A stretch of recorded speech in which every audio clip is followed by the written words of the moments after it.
Iran says that you're a threat to democracy. Would you like to respond?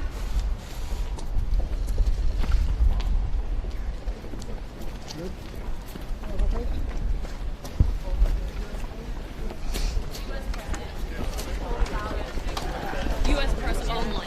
Yeah, U.S. press, UK, safely. U.S. press only. U.S. U.S. pool. I got bumped in the middle.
This week, we commemorate the extraordinary courage and sacrifice of those who gave their lives for our liberty on D-Day 75 years ago.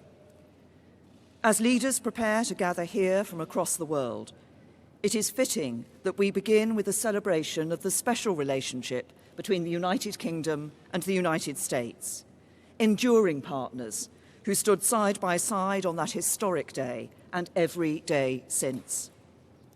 For generations, at the heart of the transatlantic alliance has been our shared democratic values, our common interests, and our commitment to justice.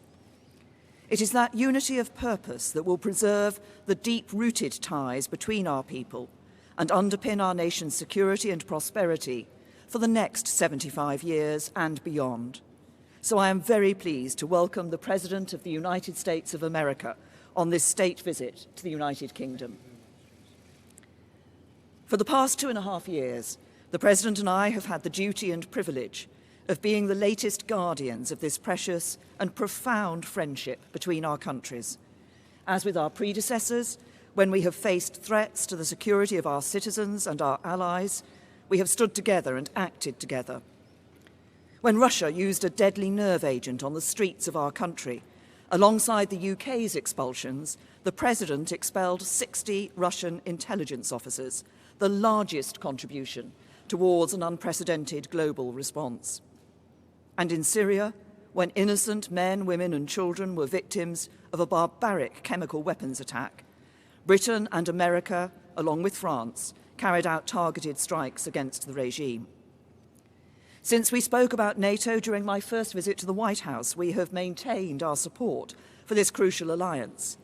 Thanks in part to your clear message on burden sharing, Donald, we have seen members pledge another $100 billion, increasing their contributions to our shared security.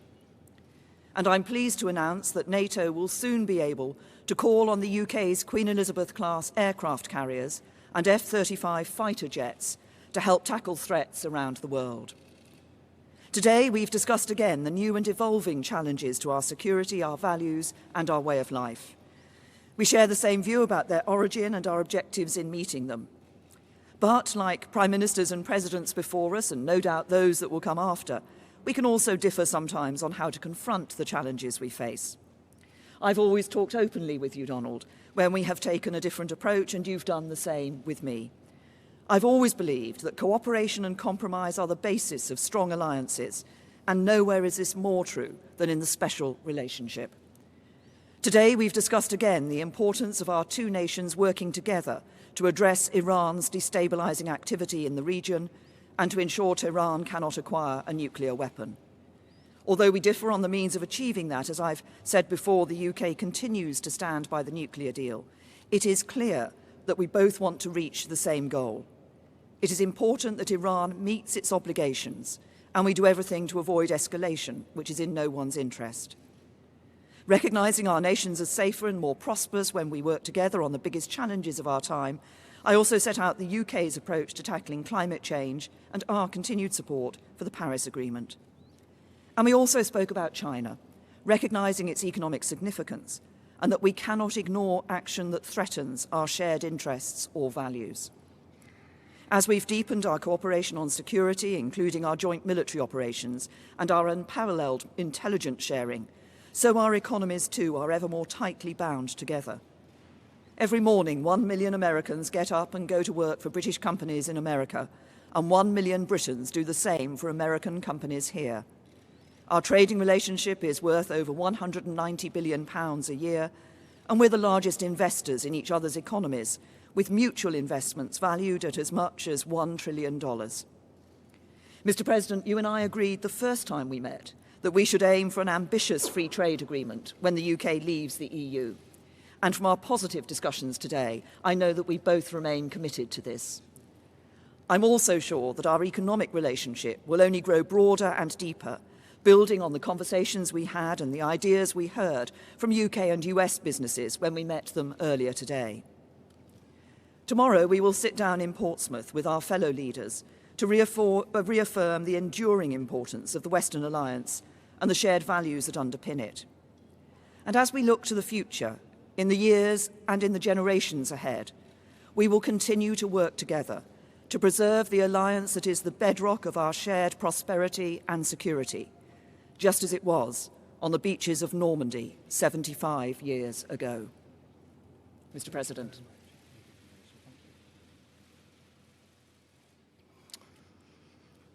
Well, thank you, Prime Minister May. Melania and I are honored to return to London as our nations commemorate the 75th anniversary of D-Day in World War II.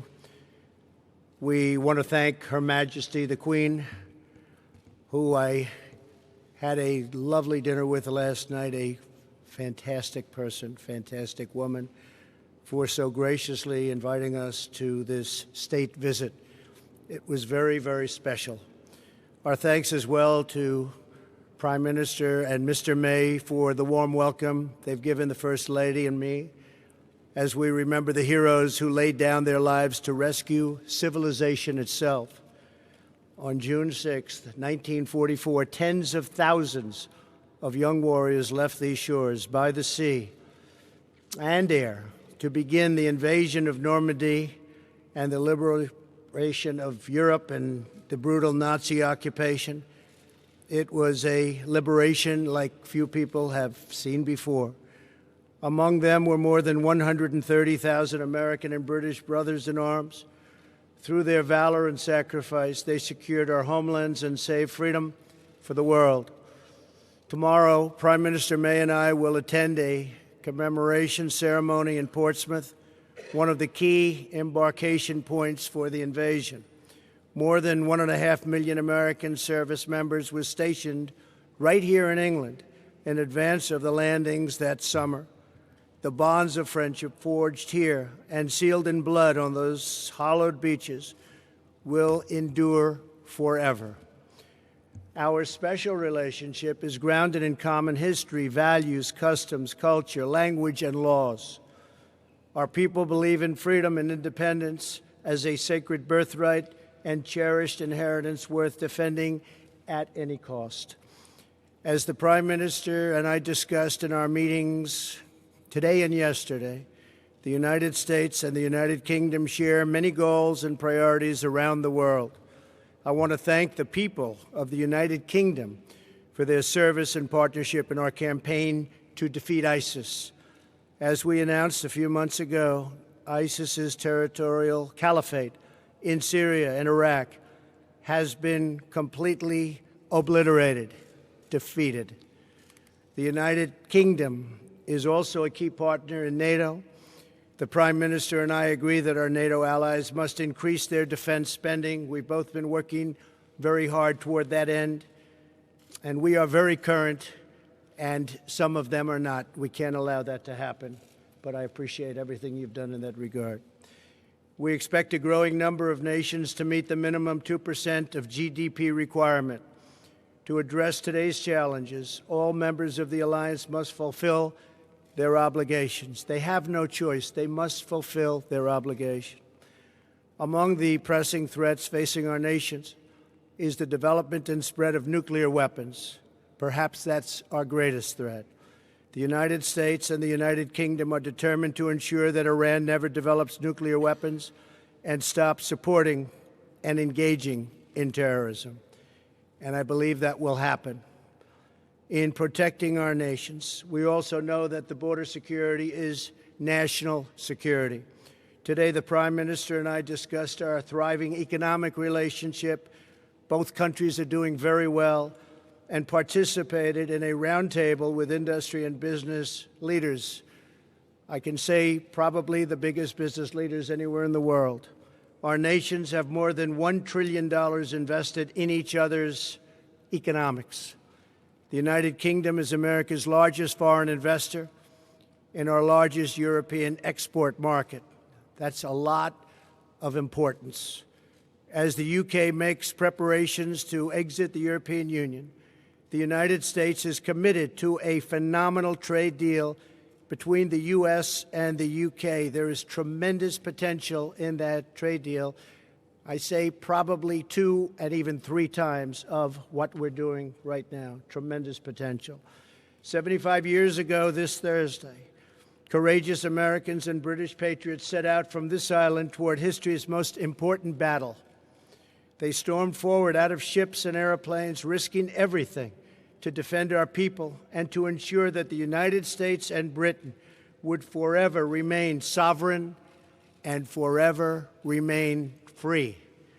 Following this press conference, Prime Minister May, Mr. May, the First Lady, my family and I will visit the legendary Churchill War Rooms beneath the streets of London.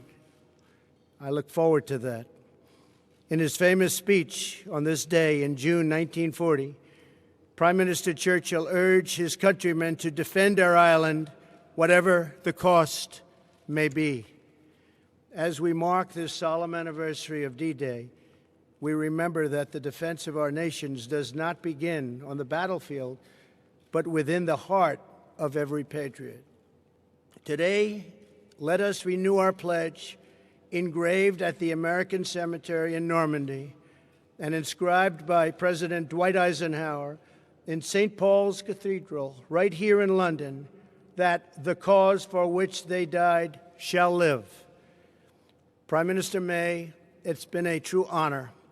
I have greatly enjoyed working with you. You are a tremendous professional and a person that loves your country dearly. Thank you very much. Really an honor. Thank you for the invitation to memorialize our fallen heroes. and for your partnership in protecting and advancing the extraordinary alliance between the American and the British people. It's the greatest alliance the world has ever known. Thank you, Prime Minister. Thank you. Thank you. Thank you very much.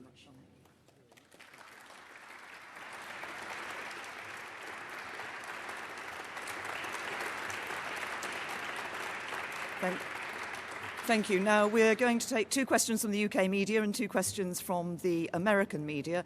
I'll start with Beth Rigby. Thank you. Thank you, Prime Minister President Trump. Beth Rigby from Sky News. For you, President Trump, as you hold talks with the current Prime Minister, the leader of Her Majesty's opposition has been addressing a protest rally against your visit in Trafalgar Square. He says he's disappointed you attacked the London mayor, and he criticised your record on refugees. What do you have to say to him? And is this man someone you could do a trade deal with? And to you, Prime Minister, do you think that Sadiq Khan is a stone-cold loser? Thank you. You're talking about the Mayor of London. Is that who you said? Yes. Well, I think he's been a not very good mayor, from what I understand. He's done a poor job. Crime is up, a lot of problems. And I don't think he should be criticizing a representative of the United States that can do so much good for the United Kingdom. We talked about it before. He should be positive, not negative. He's a negative force, not a positive force. And if you look at what he said, he hurts the people of this great country. And I think he should actually focus on his job. It'd be a lot better if he did that. He could straighten out some of the problems that he has and probably some of the problems that he's caused. Thank you. Gonna...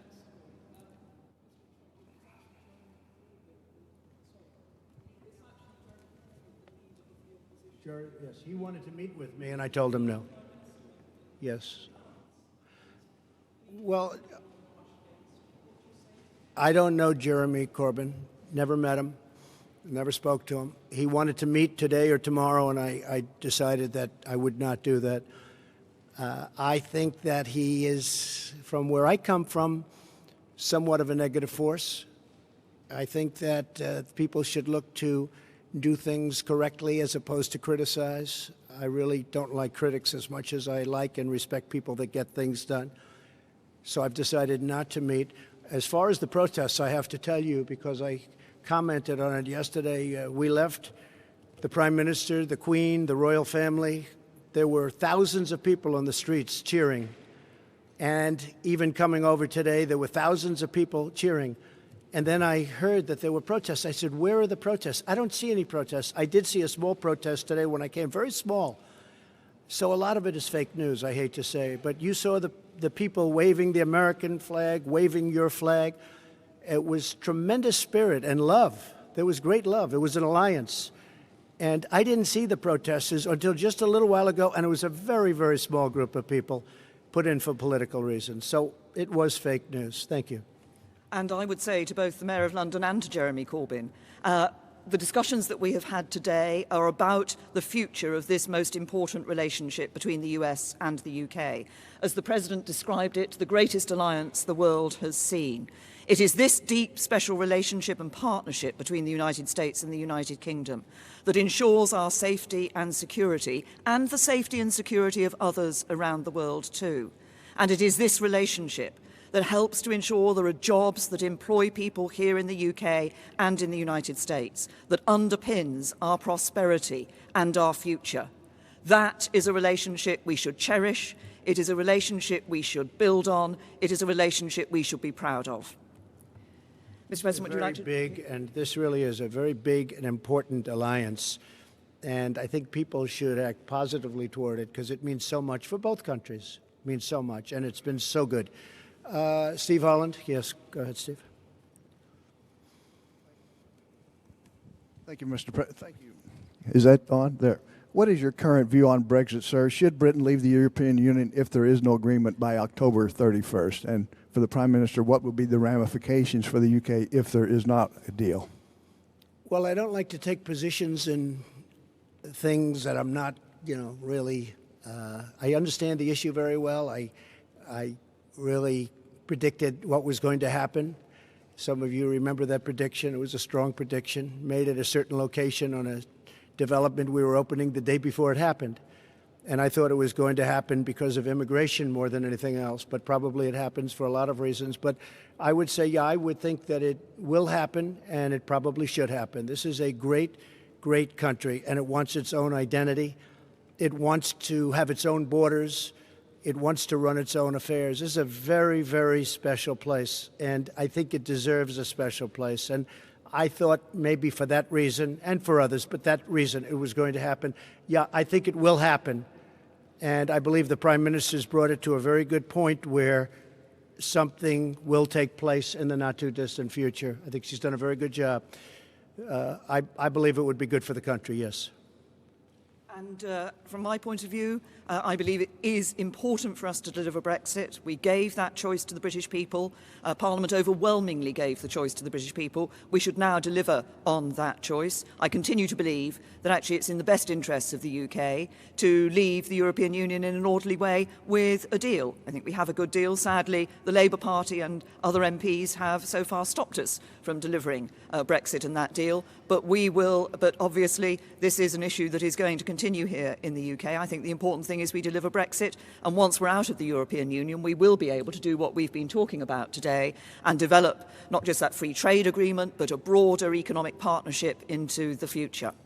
If I could just follow up on a related matter. Mr. President, are you prepared to impose limits on intelligence sharing with Britain if they do not put in place some restrictions on Huawei? No, because we're going to have absolutely an agreement on Huawei and everything else. We have an incredible intelligence relationship, and we will be able to work out any differences. I think we're not going to have it. We did discuss it. I see absolutely no limitations. We've never had limitations. This is a truly great ally and partner, and we'll have no problem with that. Okay? Francis. Mr. President, Francis Elliott from The Times. Do you agree with your ambassador that the entire economy needs to be on the table in a future trade talk, a trade deal, including the NHS? And Prime Minister, are you tempted to take the Prime Minister President up at his word and stick around for a bit until the trade deal is done? I think we're going to have a great trade deal, yes. I think we're going to have a great and very comprehensive trade deal.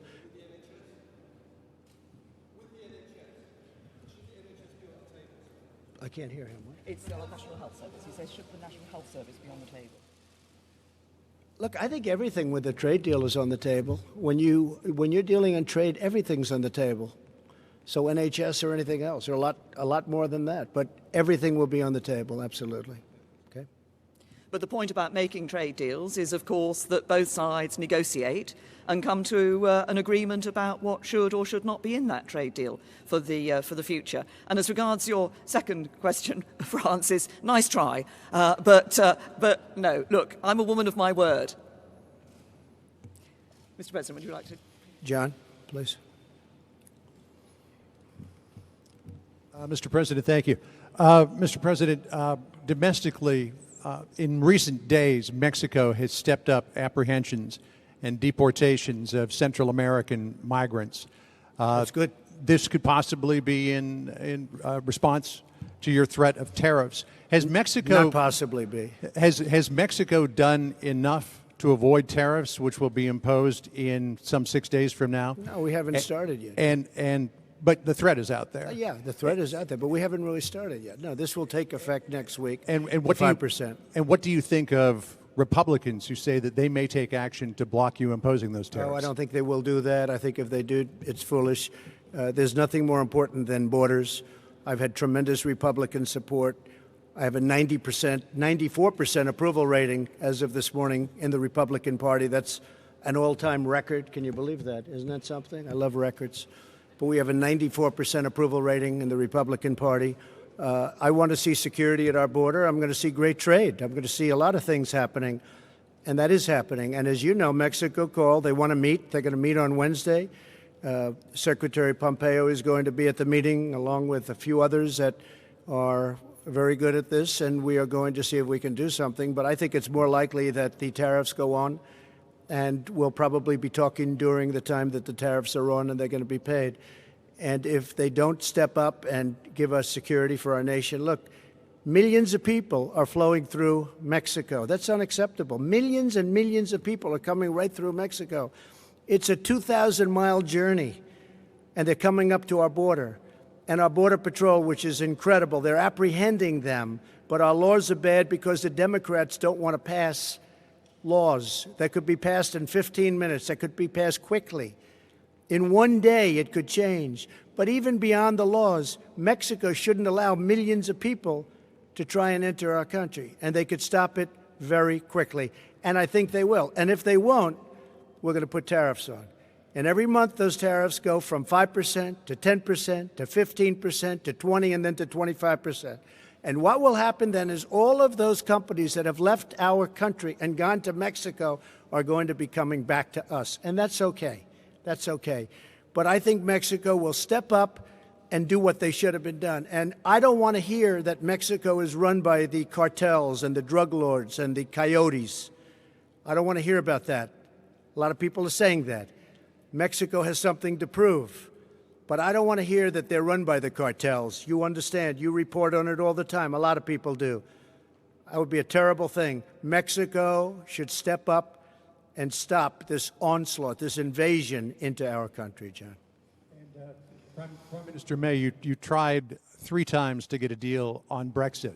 At this point, do you believe that a deal on Brexit is possible, or is this a Gordian knot?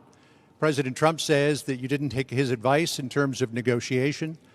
Should you have? Would that have made a difference? And President Trump, if I could ask a follow-up, you had a conversation with Boris Johnson. Could we ask what you spoke about, and will you meet with Michael Gove today? Well, first of all, on the first issues, I said in answer to an earlier question, I personally believe that it is in the best interests of the UK to leave the European Union with a deal. I believe there is a good deal on the table. Obviously, it will be for whoever succeeds me as Prime Minister to take this issue forward. What is paramount, I believe, is delivering on Brexit for the British people. And I seem to remember the President suggested that I sued the European Union, which we didn't do. We went into negotiations and we came out with a good deal. Yeah, that's not such a... I would have sued, but that's okay. I would have sued and settled, maybe, but you never know. She's probably a better negotiator than I am, Jeremy. But you know what? She has got it, in a sense, John. That deal is teed up. I think that deal is really teed up. I think they have to do something. And perhaps you won't be given the credit that you deserve if they do something. But I think you deserve a lot of credit. I really do. I think you deserve a lot of credit. Okay? Yes, John? So I know Boris. I like him. I've liked him for a long time. I think he'd do a very good job. I know Jeremy. I think he'd do a very good job. I don't know Michael. But would he do a good job, Jeremy? Tell me.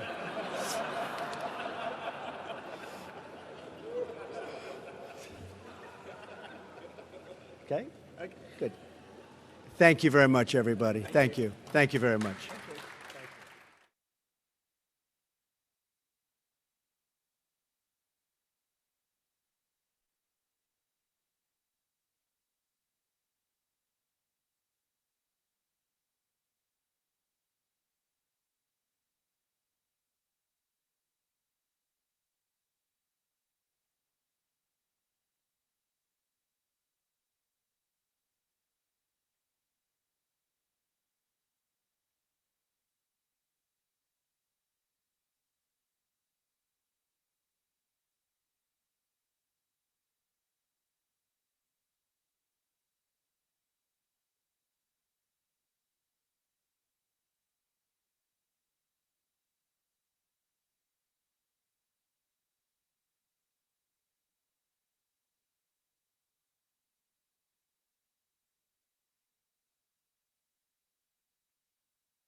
later for the Christian reader.